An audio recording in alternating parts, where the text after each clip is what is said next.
कंटिलो जाइए आमे दहीबरा खाइलु।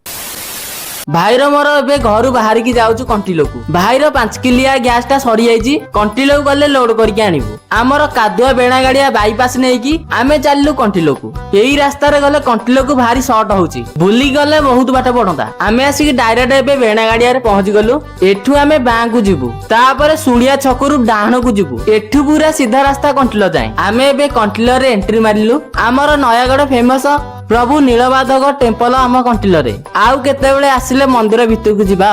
छोट गैस टांकी दुकान रे देई देई की आमे आसीचु रोड साइड रे बरगछ मुड़े लागेथिबा दहीबरा स्टॉल को। एई खरा को बरगछ मूलर छाई की शांति एठी। तापरे भाई दहीबरा प्लेट बने देइथिले। दहीबरा खाइकी मु कहूची केमिति लागिला। दहीबरा टेस्ट बहुत भलो थिला। आपण माने आसीकी ट्राई करि परिबे। खरारे आसीथिबारु आमे आसी गोटे दुकान रही गलु। सेठू गोटे टाटा ग्लूको आनिकी पीलु। टाटा ग्लूको पीकी आज वीडियो को एठी शेष कर दउची। रहिली जय जगन्नाथ।